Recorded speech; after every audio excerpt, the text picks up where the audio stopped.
So, maybe you've never played a Source game before and you're asking yourself now, what the hell is bunny hopping? Well, there's a whole bunch of technical mumbo jumbo that I won't get into because I honestly don't quite get it myself, but from what I understand, it's essentially just continuously jumping to build up speed.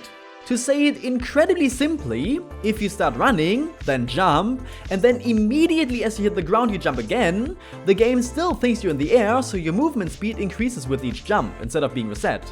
Of course there's more to it, but this video isn't a tutorial. So, what is it good for? Well, you see how long this section in Half-Life normally takes? Well, with bunny hopping you can… oh, never mind, he's already done. They patched this out very early in TF2's development, but you can still sort of do it with the Market Gardener. But otherwise, it's pretty much not viable at all. A cute gimmick perhaps, but nothing more. Okay, so why is this relevant? Well, in TFClassic, bunny hopping used to be all the rage. You see, they had these things called grenades, especially the concussion grenades, which didn't hurt you. If you timed their explosions just right, you could go flying. And combine that with bunny hopping and you get something along the lines of this. But when TF2 came out, they decided to entirely remove grenades, mostly due to spam, and also eventually bunny hopping.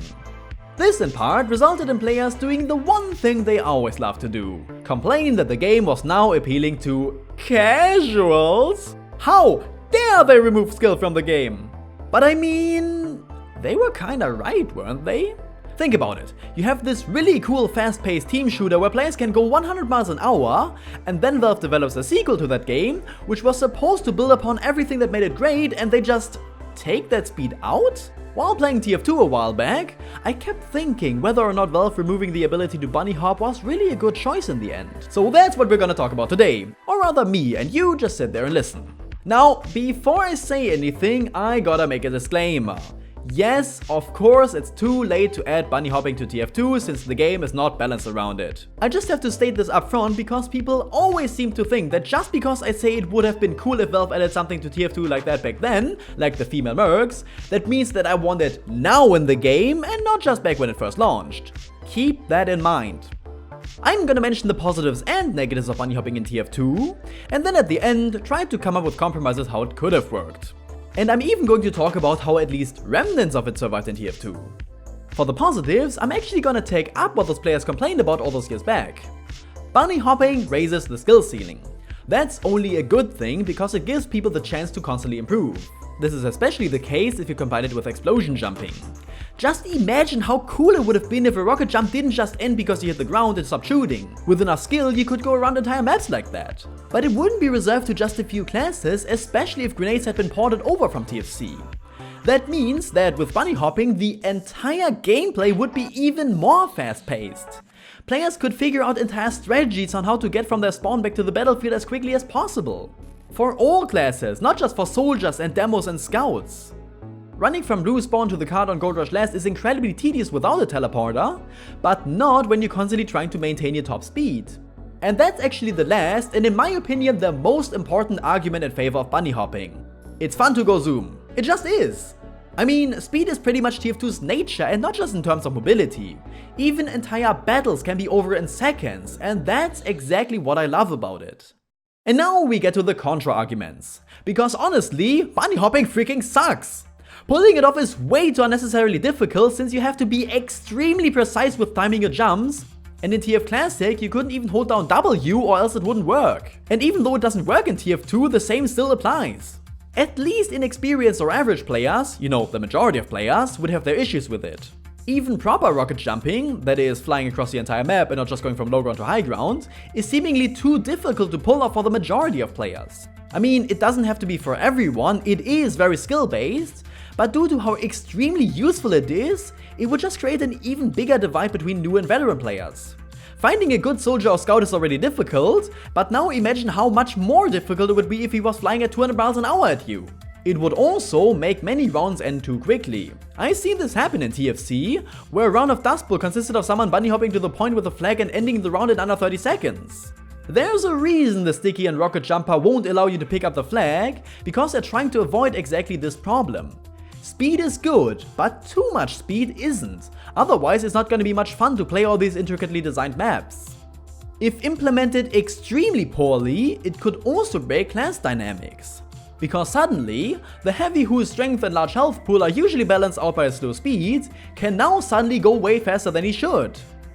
It seems that the pros and cons to bunny hopping are pretty much equal. So how could we compromise that it could work?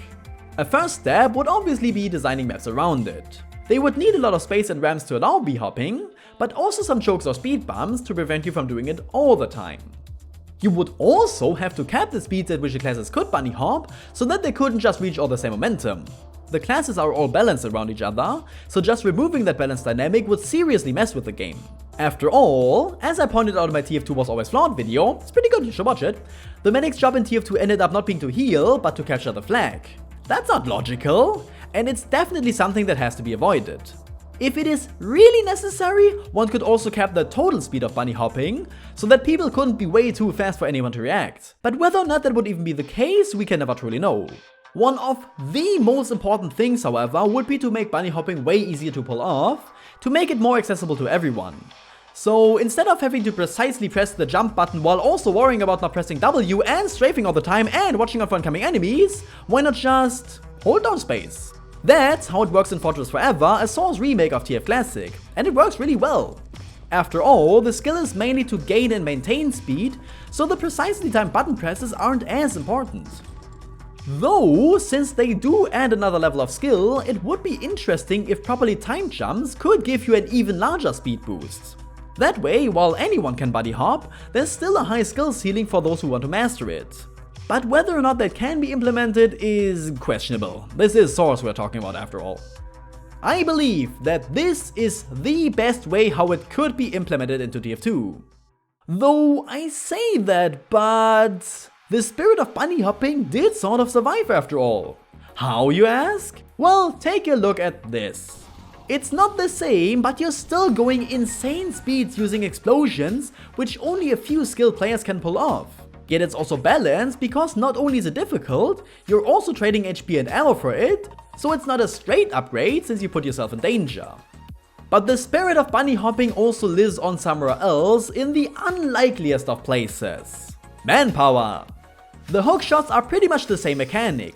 You can use them to just move faster, but by timing your hook shots properly, you can reach speeds that you couldn't reach normally. So there's still skill involved. Hellfire, at least, you know, the only good manpower map, is pretty much balanced around it, though there is a certain other map which takes advantage of the mechanics in much better ways. Also, while any class can do it, quite easily in fact, it's not really imbalanced or anything.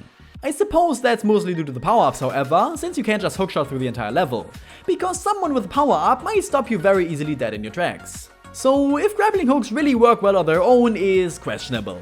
But at the very least, Valve realized their power and gave hookshot speed penalties to heavy and even flag carriers with a power-up.